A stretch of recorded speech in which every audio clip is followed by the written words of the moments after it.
Have you ever had a moment that just felt off? A feeling of deja vu so strong it stops you in your tracks? Or maybe you've seen something so strange, so out of place that for a split second you question your own eyes. It's a feeling we've all had, a feeling that something has glitched.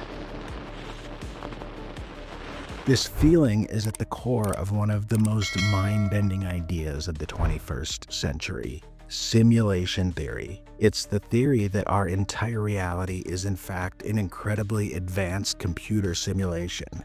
But this isn't just about a trippy sci-fi what-if scenario. It's also about why this idea, which seems like harmless philosophical fun, might be one of the most dangerous concepts that you need to understand today. Its popularity can be attributed to its modern relevance and versatility. Simulation theory can serve as a basis for highbrow, academic-level philosophical thought, and it's also accessible to armchair philosophers as fodder for laid-back, fireside thought experiments. This popularity and mainstream accessibility has a downside as well. In some circles, this theory is being twisted and weaponized, used to justify hatred, violence, and the dehumanization of our fellow human beings. And it's happening right now. So today we're going on a deep dive. We'll explore simulation theory, its power, its potential, and its perversion.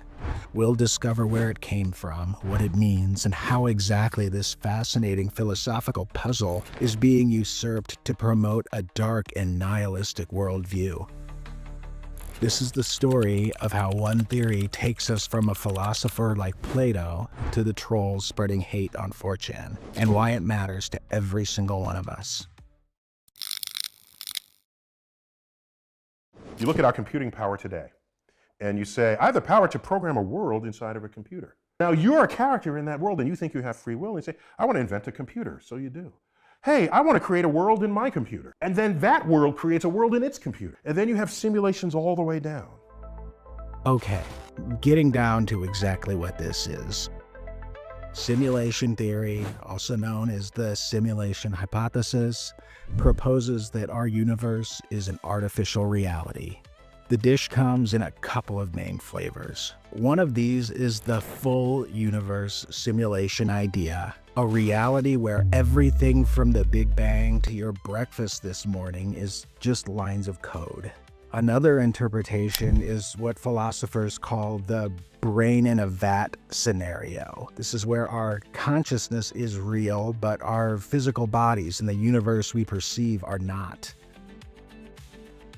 Both versions rely on a key philosophical idea called substrate independence. This is the belief that consciousness doesn't need a biological, squishy brain to exist. If a mind is just a complex pattern of information, it could theoretically run on any hardware powerful enough. And this idea is way older than you think. In the 4th century BC, Plato's allegory of the cave described prisoners in a cave who mistake the shadows on the cave walls for their reality. In the 1600s, René Descartes postulated the existence of an evil demon who could be deceiving all our senses. Well before humanity had the technological intelligence to conceive of an entire reality created by some grand computer, we were still finding ways to question our own reality. But the modern version of simulation theory was crystallized in 2003 by Oxford philosopher Nick Bostrom. He doesn't claim that we're in a simulation, but his premise does require us to accept that one of the following 3 things must be true. 1, humanity will become extinct before being able to develop large-scale, ultra-detailed ancestor simulations. 2, humanity will eventually develop the required technology, but will be unwilling or uninterested in producing these detailed simulations. Or, if both of the above are false, then 3, we are almost certainly living in one of these simulations right now.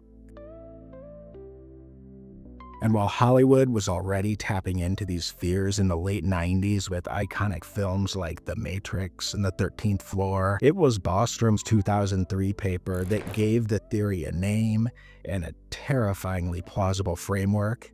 This was the catalyst. The academic argument hit the mainstream just as pop culture was ready to put it on screen, with TV shows like Black Mirror and Rick and Morty taking this concept to its logical and often disturbing extremes. But perhaps the most interesting recent example of these simulation-based theories to come out of Hollywood was the 2021 comedy Free Guy. Free Guy presents itself as the perfect model for understanding the difference between a conscious being and a non-player character, or NPC. In the film, the main character, Guy, starts as a background character on a simple, programmed loop with no agency whatsoever. As the film progresses, he evolves from a non-player character into a conscious artificial intelligence. This is a lighthearted feel-good film, and it uses these ideas and concepts to tell a fun, uplifting story about finding meaning. And it's this exact distinction that serves as a crucial jumping-off point for a more serious discussion. In our world, this same distinction between who is considered a real person and who is just an NPC has been twisted into something far more sinister.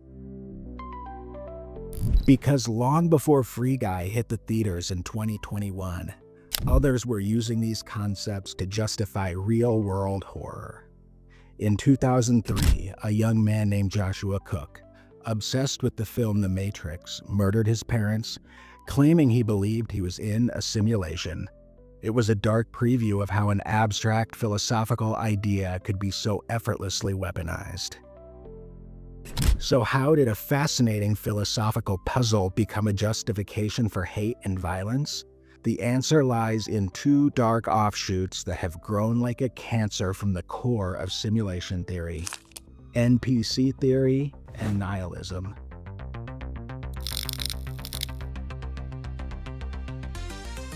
As we saw in Free Guy, an NPC is a non-playing character.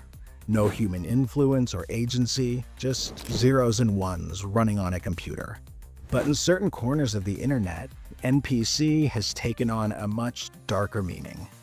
Starting around 2016 on anonymous forums like 4chan, terms like NPC started to migrate from the video game forums and would slowly begin appearing in the forums dealing with politics. Users had run with this idea that we're all living in a game or simulation, positing a reality where, within this simulation, those with differing politics, differing cultural tastes, or perhaps just different, must be the NPCs, the soulless automatons who just repeat programmed talking points. This doesn't present as just a schoolyard insult or a taunt. It's a deliberate attempt to dehumanize. This ideology has been used to fuel online harassment campaigns and has been adopted by misogynistic communities to dismiss women as shallow and incapable of independent thought. Labeling your foe as an NPC is something one does to remove another's agency to make decisions or even hold opinions, and is basically saying, if you're not real, then nothing you say even matters. And when you dehumanize your adversary, you can begin to justify doing any number of unspeakable things to them. And history has shown us, repeatedly, the kind of degenerate evil that can occur when we see other groups as less than or subhuman. These dark thoughts often dance alongside nihilism, the belief that life has no meaning and nothing is inherently right or wrong. Combining NPC theory with nihilism creates a toxic three-step syllogism. 1. We are in a simulation. 2. Other people are just NPCs. 3. Therefore, my actions have no real consequences. This is a philosophical get-out-of-jail-free card for resentment and bad behavior. And this is where we have to zoom out. This process, using a complex idea to dehumanize a group of people, is not new. And while the language is modern, the pattern is ancient. It's like a virus of thought that finds a new host in every generation, creating what we can call a permission structure for persecution. It's a framework that gives people intellectual justification to indulge in their worst impulses. In the 15th century, this process bastardized theology to justify the horrors of the Inquisition. In the 19th century, it corrupted biology and Darwin's theory of evolution, resulting in the spewing out of social Darwinism, attempting to justify the brutalities of eugenics and colonialism. In the 20th century, it subverted political philosophy to justify gulags and concentration camps, framing entire classes of people as enemies of the state who needed to be eliminated. And now, in the 21st century, it's co-opted information theory and the work of thinkers like the aforementioned Bostrom. The goal is the same as it has always been: to create a permission structure that allows you to see other human beings as lesser, as obstacles, as background characters. Today, it's used to dehumanize and stir hate toward people with differing political opinions or justify misogyny. History is familiar with religious zealots dehumanizing people by calling them demons or witches. It's very well acquainted with racists painting their targets as rats or monkeys. NPC theory is just a newer flavor of that same old Kool-Aid, and no less deadly. The destination is always a dark, dark place.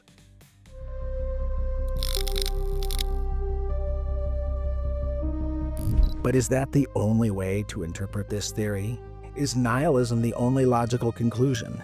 Absolutely not. And this is crucial. The dehumanizing ideologies are a fringe, bad faith interpretation. Take philosopher David Chalmers. In his book, Reality Plus, he argues that a simulated life can be just as meaningful as a life in base reality.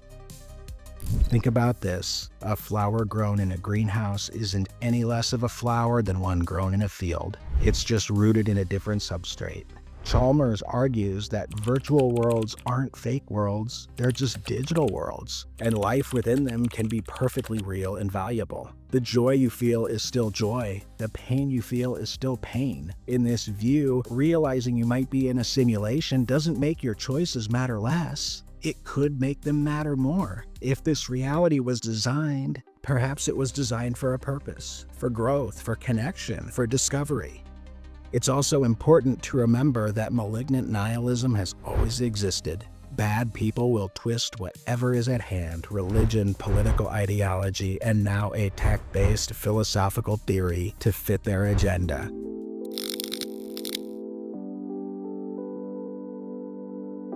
So why have we spent this valuable time going down this rabbit hole? Because it's critically important for all of us to understand how new ideas can be co-opted and turned into weapons. There are people out there right now advocating for evil by justifying it with these theories, and we all need to understand the concept to recognize it for what it is. The lines between our digital and physical lives are blurring, and sooner or later, a person in your life, your friend, your sibling, or your kid might come to you and proudly tell you that they've learned that we are all just living in a simulation and nothing really matters. And now you can tell them that they are only half right. We might be an artificial construct, but instead of negating all of the meaning in life, that possibility really just reaffirms it. It means that the love, the kindness, the choices, and the connections we make are so profoundly important that someone or something went to the trouble of building an entire universe just so we could experience them. So whether this reality is code or cosmos, it is ultimately your canvas. What will you create?